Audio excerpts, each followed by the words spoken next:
بسم اللہ الرحمن الرحیم۔ میرے پاکستانیوں، سب سے پہلے تو جو ترکی کے اندر استنبول میں جو دہشت گردی کا حملہ ہوا اور جس میں کئی لوگ شہید ہو گئے اور کئی زخمی ہوئے، تو میں صدر اردوغان اور ترکی کے لوگوں کے لیے پاکستانی قوم کی طرف سے ہم افسوس بھی کرتے ہیں، اظہار یکجہتی بھی کرتے ہیں، اور ہم دعا کرتے ہیں کہ اللہ وہ ان کے گھر والوں کے لیے، ان کی فیملیز کے لیے جو کہ زخمی ہیں اور جو اس دنیا سے چلے گئے، ہم سب ان کے لیے دعا کرتے ہیں۔ دوسری چیز، ابھی ورلڈ کپ کا فائنل ختم ہوا اور مجھے اس چیز کا علم ہے کہ میری قوم ایک صدمے سے گزر رہی ہے، کیونکہ ہم سب امید لگا کے بیٹھے تھے کہ انشاءاللہ اس بار ہم ورلڈ کپ جیتیں گے۔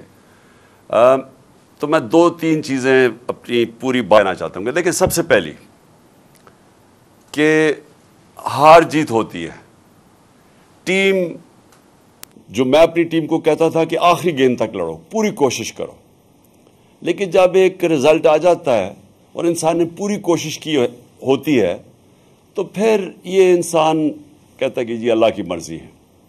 اور یہ ہمیشہ میرا اسی میں سوچ تھی کہ ہم بڑی ٹیم نے جان ماری، اور خاص طور پہ جس طرح وہ آخری گیند تک کوشش کرتے رہے، لیکن جو انسان کے ہاتھ میں نہیں ہے، وہ شاہین افریدی کو وہ انجری ہو گئی، تو اس کا تو کوئی کچھ نہیں کر سکتا تھا، اور بدقسمتی سے اس ٹائم پہ ہوئی جب کہ اس کا وہ بہت امپورٹنٹ مرحلہ تھا اور وہ فرق پڑ سکتا تھا۔ میں نہیں کہتا جیت سکتے ہیں، لیکن وہ اس ٹائم پہ تھی کہ گیم چینج ہو سکتی تھی۔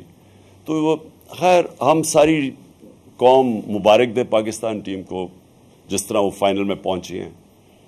میں خاص طور پہ آج کہنا چاہتا ہوں کہ جو ہماری فاسٹ بولنگ اٹیک ہے، آج میں یہ کہہ سکتا ہوں کہ جو میں نے دیکھا، بڑی دیر کے بعد کرکٹ دیکھی، دنیا میں بہترین فاسٹ بولنگ اٹیک ہے۔ ہم دعا کرتے ہیں کہ شاہین افریدی جلدی سے پوری طرح فٹ ہو، لیکن بہترین اٹیک ہے۔ ہمارے پاس بابر اعظم ایک ورلڈ کلاس بیٹسمین ہے، اور میرے خیال میں یہ دنیا کا سارے بیٹسمین کو پیچھے چھوڑ جائے گا ماشاءاللہ، جس طرح یہ آگے بڑھ رہا ہے، اور بھی بڑی اچھی ہماری ٹیم میں پرومسنگ ہیں۔ تو انشاءاللہ ہمیں اس میں سے مایوس تو ہم ہیں، لیکن ہمیں دیکھنا چاہیے کہ ہم ماشاءاللہ وہ ٹیم ہے پاکستان جو کہ دنیا کی اب ٹاپ ٹیمز میں گنی جاتی ہے۔ اب میں آ جاتا ہوں جو ہماری اب مارچ ہو رہی ہے۔ کئی لوگ کہہ رہے ہیں کہ جی بڑی آہستہ آہستہ مارچ جا رہی ہے۔ آہستہ تو مارچ نے جانا ہی تھا۔ جب ایک حملہ ہوا وزیر آباد میں اور سب کے سامنے ایک مجھے مارنے کا جو پوری سازش تھی، تو اس کی وجہ سے جو ہوا وہ تو مارچ نے آہستہ ہونا ہی تھا۔ اور میں یہ مارچ کا پہلے آپ ساری قوم کو بتا بھی دوں کہ یہ کیوں ہے، کہ اس کے اوپر بڑا پروپیگنڈا ہو رہا ہے کہ جس طرح پتہ نہیں کیا ہم ملک پہ ظلم کر رہے ہیں۔ اپنی قوم کو یاد کرانا چاہتا ہوں کہ میرے 3.5 سال میں 3 لانگ مارچز ہوئیں، بلکہ ایک چوتھی ہوئی تھی جو کہ راستے میں رک گئی تھی۔ 4 ہوئی تھی لانگ مارچز۔ تو کیا وہ غیر جمہوری چیز تھی؟ پوری انہوں نے کوشش کی گورنمنٹ گرانے کی، مقصد چاروں کا ایک ہی تھا، NRO لینا، یعنی میں عمران خان کو اتنا بلیک میل کریں کہ وہ ان کے کرپشن کیسز ختم کر دیں۔ تو یہ جو لانگ مارچ ہے یہ اس سے بالکل مختلف ہے۔ عمران خان کوئی اپنے کرپشن کیسز نہیں ختم کروانے کے لیے کر رہا۔ یہ ملک کے لیے بہت ضروری ہے کہ اس وقت ہم اپنا جمہوری حق، پرامن احتجاج ہمارا جمہوری حق ہے، ہم اس کو استعمال کرتے ہوئے ہم اس ملک کے اندر صاف اور شفاف الیکشنز کروائیں۔ میں ساری اپنی قوم کو کہنا چاہتا ہوں کہ 7 مہینے سے میں کہہ رہا ہوں کہ جو ایک یہ رجیم چینج سازش ہوئی، جو ہینڈلرز نے اور یہ سازشوں نے مل کے حکومت گرائی ہماری، میں یہ تب سے کہتا جا رہا ہوں کہ ان سے نہ سنبھالی جانی تھی، کیونکہ ان کا ماضی 30 سال سے تو یہ 2 خاندان ملک کے اوپر بیٹھے ہوئے ہیں۔ تو اگر انہوں نے کچھ کرنا تھا تو 30 سال پہلے کر لیتے۔ ان کے دور میں تو بنگلہ دیش بھی آگے نکل گیا، ہندوستان بھی ہمارے سے آگے نکل گیا۔ اس سے پہلے ہم ان سب سے آگے تھے 90 کی دہائی تک. تو انہوں نے اگر کچھ کرنا ہوتا تو کر چکے ہوتے. تو ان کو جب جنہوں نے بھی لے کے آیا اور ہینڈلرز نے بٹھایا ہمارے اوپر, میں تو 7 مہینے سے کہہ رہا ہوں کہ یہ ملک کو تباہی کی طرف لے کے جا رہے ہیں.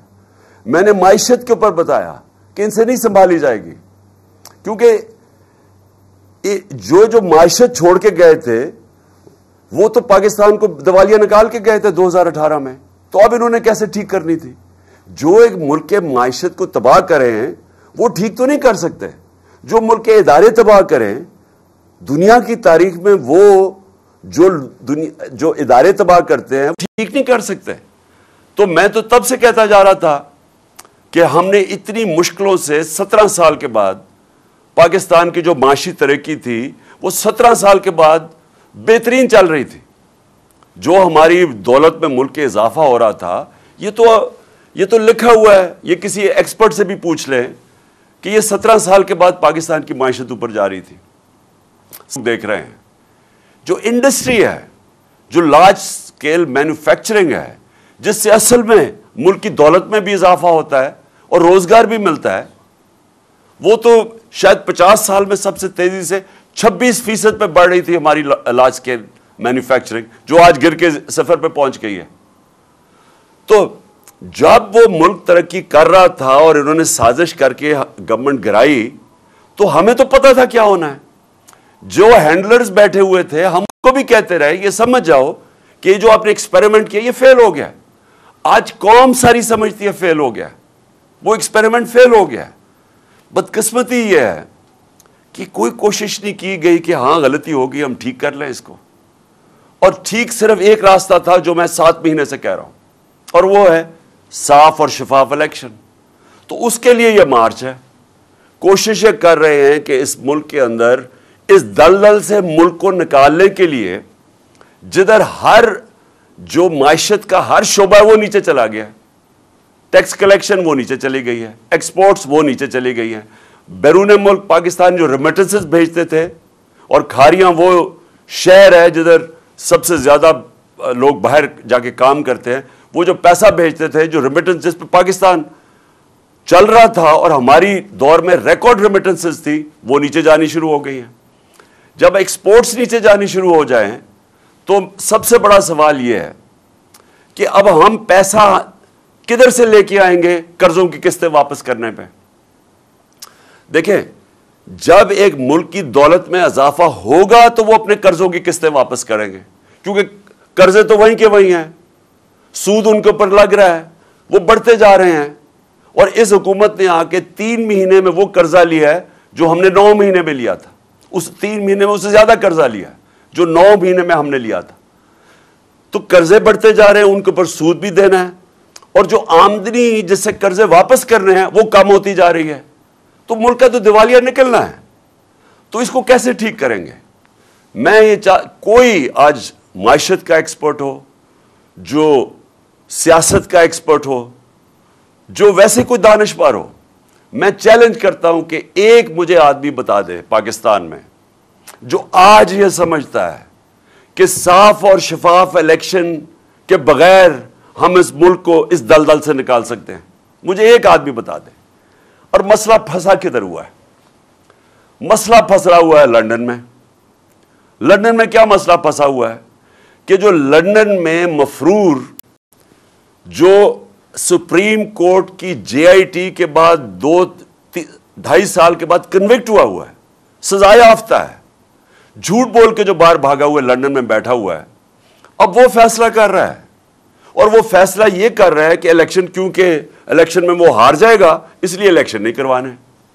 وہ اپنی ذات کے لیے, اپنی کرپشن بچانے کے لیے میرے سے ڈر کے, اسے پتہ ہے کیونکہ الیکشن میں ہارنا ہے, لہٰذا وہ سارا ملک, آج ہمارا سارا ملک کے تباہ کر رہا ہے, تباہی کی طرف دھکیل رہا ہے اپنے آپ کو بچانے کے لیے. اس کا سارا پیسہ باہر پڑا ہے. یعنی جو پیسہ پاکستان میں وہ کچھ نہیں, جو اس کا پیسہ باہر پڑا ہوا ہے, ایکسپیریمنٹ کیا, یہ فیل ہو گیا. آج قوم ساری سمجھتی ہے فیل ہو گیا, وہ ایکسپیریمنٹ فیل ہو گیا. بدقسمتی یہ ہے کہ کوئی کوشش نہیں کی گئی کہ ہاں غلطی ہوگی ہم ٹھیک کر لیں اس کو. اور ٹھیک صرف ایک راستہ تھا جو میں 7 مہینے سے کہہ رہا ہوں, اور وہ ہے صاف اور شفاف الیکشن. تو اس کے لیے یہ مارچ ہے. کوششیں کر رہے ہیں کہ اس ملک کے اندر اس دلدل سے ملک کو نکالنے کے لیے جدھر ہر جو معیشت کا ہر شعبہ ہے وہ نیچے چلا گیا ہے. ٹیکس کلیکشن وہ نیچے چلی گئی ہے, ایکسپورٹس وہ نیچے چلی گئی ہیں. بیرون ملک پاکستان جو ریمیٹنسز بھیجتے تھے, اور کھاریاں وہ شہر ہے جدھر سب سے زیادہ لوگ باہر جا کے کام کرتے ہیں, وہ جو پیسہ بھیجتے تھے, جو ریمیٹنس جس پہ پاکستان چل رہا تھا اور ہماری دور میں ریکارڈ ریمیٹنسز تھی, وہ نیچے جانی شروع ہو گئی ہیں. جب ایکسپورٹس نیچے جانی شروع ہو جائیں تو سب سے بڑا سوال یہ ہے کہ اب ہم پیسہ کدھر سے لے کے آئیں گے قرضوں کی قسطیں واپس کرنے پہ. دیکھیں, جب ایک ملک کی دولت میں اضافہ ہوگا تو وہ اپنے قرضوں کی قسطیں واپس کریں گے, کیونکہ قرضے تو وہیں کے وہیں ہیں, سود ان کے اوپر لگ رہا ہے, وہ بڑھتے جا رہے ہیں. اور اس حکومت نے آ کے 3 مہینے میں وہ قرضہ لیا ہے جو ہم نے 9 مہینے میں لیا تھا. اس 3 مہینے میں اس سے زیادہ قرضہ لیا ہے جو 9 مہینے میں ہم نے لیا تھا. تو قرضے بڑھتے جا رہے ہیں, ان کے اوپر سود بھی دینا ہے, اور جو آمدنی جس سے قرضے واپس کرنے ہیں وہ کم ہوتی جا رہی ہے. تو ملک کا تو دیوالیہ نکلنا ہے. تو اس کو کیسے ٹھیک کریں گے؟ میں یہ کوئی آج معیشت کا ایکسپرٹ ہو, جو سیاست کا ایکسپرٹ ہو, جو ویسے کوئی دانشور ہو, میں چیلنج کرتا ہوں کہ ایک مجھے آدمی بتا دے پاکستان میں جو آج یہ سمجھتا ہے کہ صاف اور شفاف الیکشن کے بغیر ہم اس ملک کو اس دلدل سے نکال سکتے ہیں. مجھے ایک آدمی بتا دے. اور مسئلہ پھنسا کدھر ہوا ہے؟ مسئلہ پھنسا ہوا ہے لندن میں. لندن میں کیا مسئلہ پھنسا ہوا ہے کہ جو لندن میں مفرور جو سپریم کورٹ کی JIT کے بعد 2-2.5 سال کے بعد کنوکٹ ہوا ہے, سزا یافتہ ہے, جھوٹ بول کے جو باہر بھاگا ہوا ہے لندن میں بیٹھا ہوا ہے, اب وہ فیصلہ کر رہا ہے. اور وہ فیصلہ یہ کر رہا ہے کہ الیکشن, کیونکہ الیکشن میں وہ ہار جائے گا اس لیے الیکشن نہیں کروانے. وہ اپنی ذات کے لیے, اپنی کرپشن بچانے کے لیے میرے سے ڈر کے, اسے پتہ ہے کیونکہ الیکشن میں ہارنا ہے, لہٰذا وہ سارا ملک, آج ہمارا سارا ملک کے تباہ کر رہا ہے, تباہی کی طرف دھکیل رہا ہے اپنے آپ کو بچانے کے لیے. اس کا سارا پیسہ باہر پڑا ہے. یعنی جو پیسہ پاکستان میں وہ کچھ نہیں, جو اس کا پیسہ باہر پڑا ہوا ہے. انہوں نے 30 سال پیسہ چوری کر کے ملک سے باہر لے کے گئے. یہ جو حدیبہ پیپر مل کے اندر جو ان کے منشی اور یہ جو موجودہ فورن منسٹر ہے, اس نے 164 کا بیان دیا ہوا ہے عدالت میں جا کے کہ میں نواز شریف کا چوری کا پیسہ ملک سے باہر بھجواتا تھا. وہ قاضی فیملی جدھر لندن میں بیٹھی تھی الفرڈ میں, ان کے بینک اکاؤنٹس دکھائے ہوئے ہیں اس نے کہ کن بینکوں میں پیسہ بھیجتا تھا, چوری کا پیسہ. یہ آج سے 20 سال پہلے کی بات ہے, 22 سال پہلے کی. 25 اپریل 2000 کے اندر اس نے یہ 164 کا بیان لکھوایا ہوا ہے. سارا بیان پڑھ لیں, آپ کو پتا ہوگا تو کیسے یہ جو پاور میں تھا اس نے ملک کو کیسے لوٹ کے پیسہ باہر لے کے گیا. یہ جو لندن میں فلیٹ میں بیٹھے ہوئے ہیں, یہ پیناما پیپرز کے اندر انکشاف ہوا تھا کہ یہ مریم نواز کے نام پہ نواز شریف نے فلیٹ لیے ہوئے ہیں 4 مہنگے مہنگے لندن کے علاقے میں. ادھر بیٹھ کے چوری کے پیسے کے فلیٹس پہ ایک مفرور اور اس کے ساتھ وہ لوگ جو سارے کوئی نہ کوئی ملک سے باہر بھاگے ہوئے ہیں.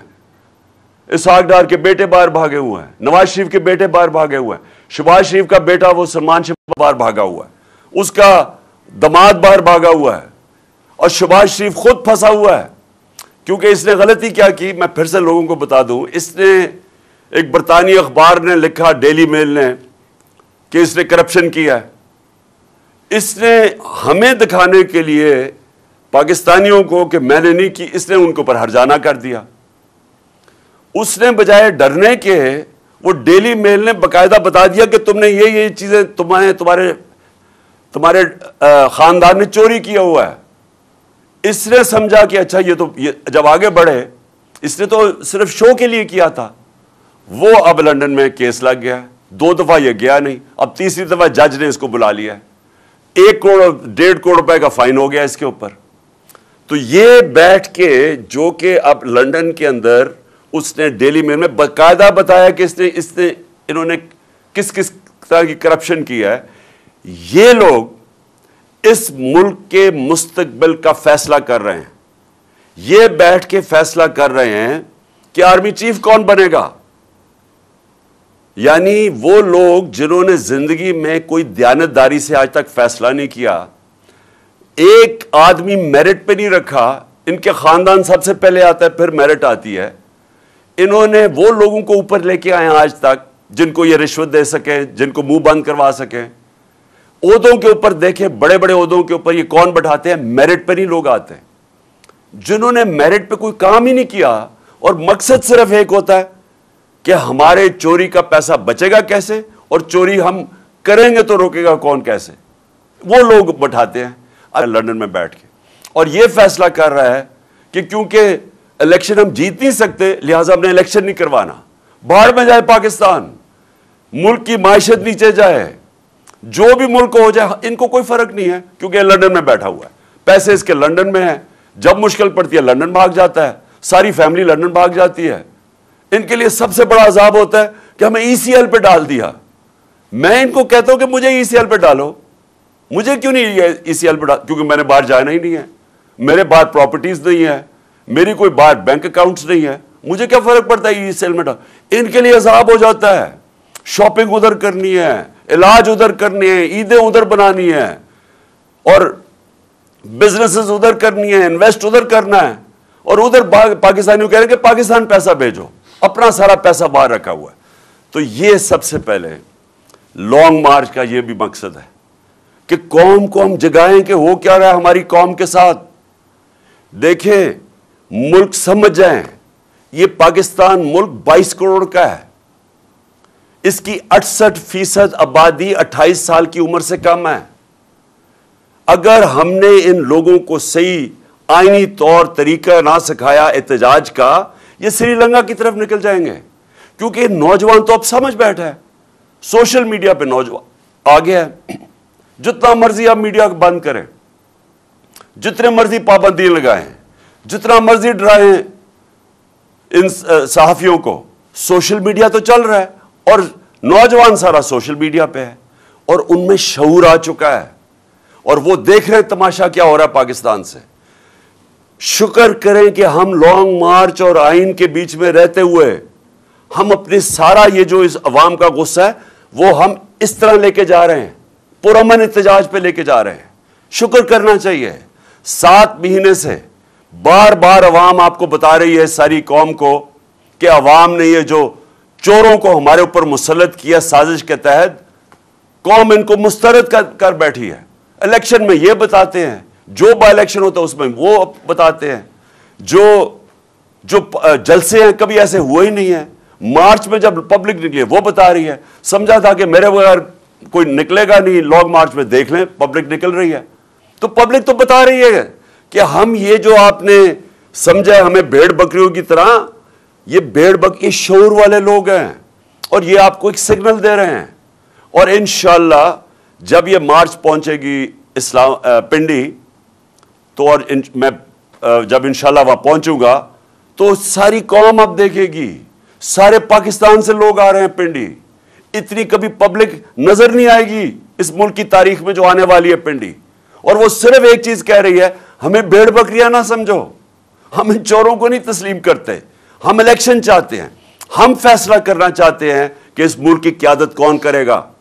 کوئی بند کمروں میں یا کوئی بیرونی سازش کے تحت ہم کوئی نہیں حکومت کو قبول کرتے.